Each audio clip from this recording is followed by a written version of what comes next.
Hello dear students, welcome to the Botany online class. In the previous video, we have studied about the concepts of pollination, that means their types and all, right? So in this video, let me introduce the next topic, that is pollinators. So what do you mean by pollinators?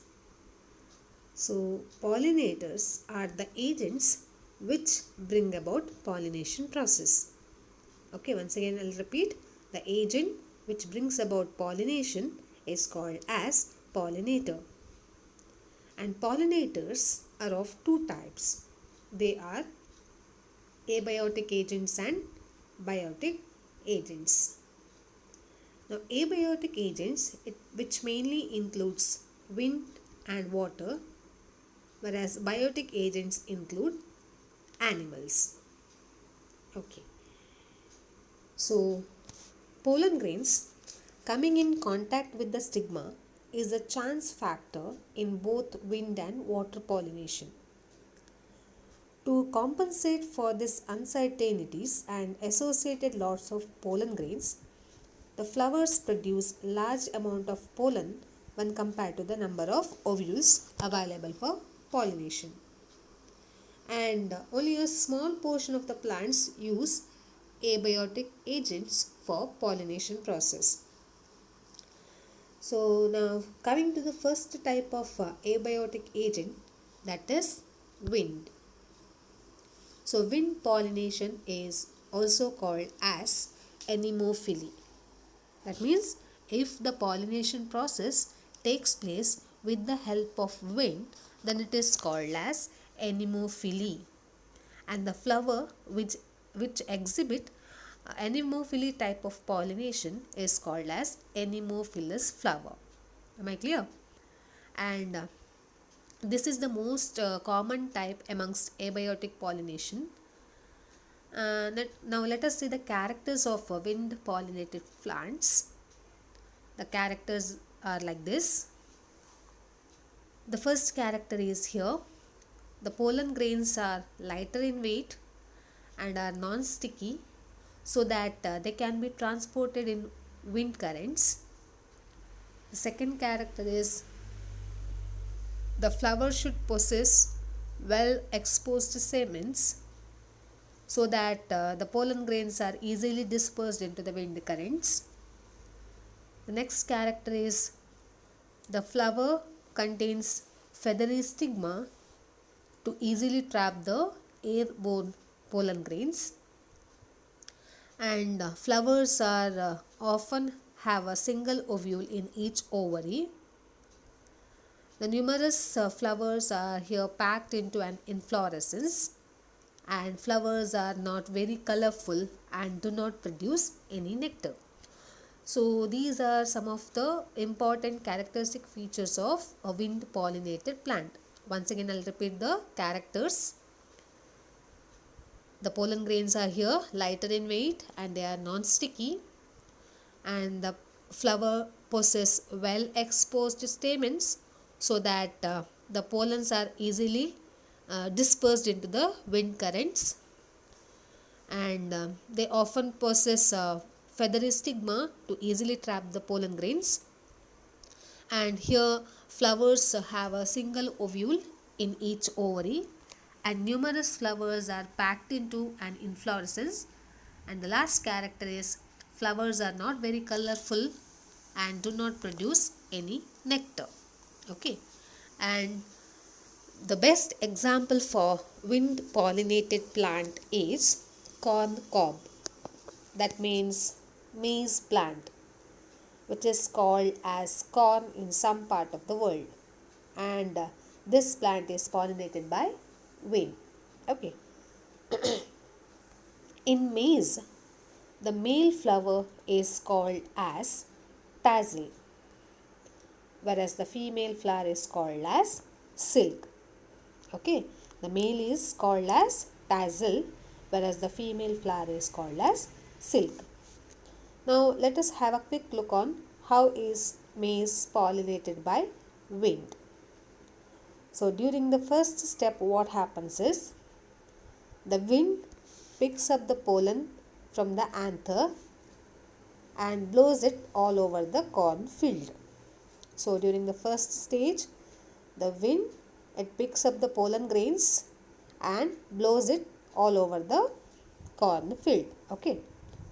Now next, the sticky corn silk on the young ears catches this lot of pollen grains. Okay, what happens next? The sticky corn silk. Corn silk means this is the female flower which is produced on the young ears. It catches the pollen grains. Okay, now what do you mean by ear? So ear means it is the spiked part of the corn plant that contains kernels. Am I clear? Okay, we'll see in the picture. Now this is the image of maize plant, and here you can see the male flower. So this is the male flower which is called as tassel. So tassel is the male flower and the silk is the female flower. Okay. Now silk is produced on the ears. So this ear is nothing but it is the spiked part of the corn plant that contains the kernels. So kernels are nothing but this yellowish portion. So yellowish portion is called as kernel. Am I clear? Okay. Now, when captured on a strand of silk, the pollen grain germinates, produces a pollen tube that grows down the silk strand and fertilizes an ovule in the ovary. Each strand that gets pollinated produces one kernel on the ear of the ripe corn. Understood? So, what do you mean by kernel? Kernel means these are the delicious yellow parts we love to nibble on in the summer time. Okay. So, what happens during the pollination process? During the first step, the wind, it picks up the pollen grains from the anther and blows it all over the cornfield. And during the second step, the sticky corn silk catches a lot of these pollen. Okay, and when captured on a strand of silk, the pollen grain germinates and produces a pollen tube that grows down the silk strand and fertilizes an ovule in the ovary. Each strand that gets pollinated produces one kernel on the ear of the ripe corn. Is that clear? Okay. So, these are about the wind pollination. Have you understood? Any doubts? Clear? Okay. Now, these are the anthers of the tassel, anthers of the maize plant, which is produced in the tassel. And this image is the female flower of the maize plant, which is nothing but the silk. Okay. So after pollination, the kernels are formed. The kernels are nothing but the yellowish part. But the undeveloped kernels at the tip of the ear, it results from the silk that did not catch a pollen grain. Okay. So these are the yellowish part are nothing but the kernels which are formed as a result of fertilization, and the undeveloped kernels at the tip of the corn, it results from the unfertilized female flower. Okay. Now coming to the second type of abiotic agent, that is water.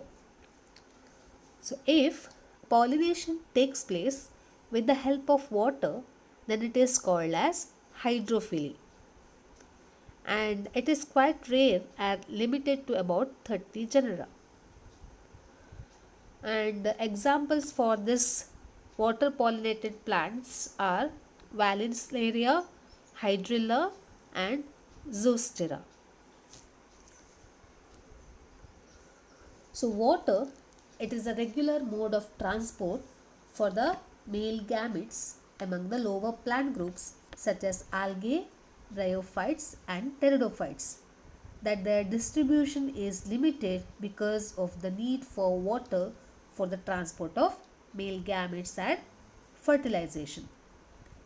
And some examples of water pollinated plants are Vallisneria and Hydrilla, which grow in fresh water, and several marine sea grasses such as Zoostera. Not all aquatic plants use water for pollination process. In water hyacinth and water lily, the flowers emerge above the level of water and are pollinated by insects or wind, as in most of the land plants. But in Vallisneria, the female flower reaches the surface of water by the long stalk, and the male flowers or the pollen grains are released on the surface of water, and they are carried passively by the water currents, and some of them eventually reach the female flowers and the stigma, and thus pollination takes place. So in Vallisneria, in this way pollination takes place. Okay.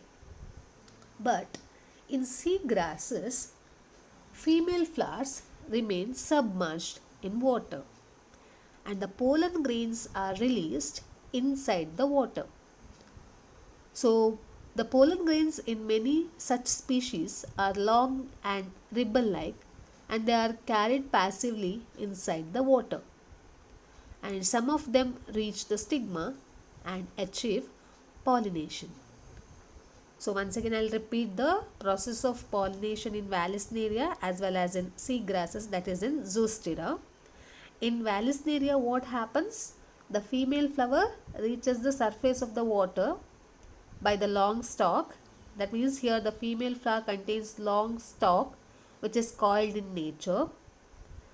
So this female flower, it reaches the surface of water by the long stalk during the process of pollination, and the male flowers or the pollen grains are released on the surface of water, and they are carried by the water currents.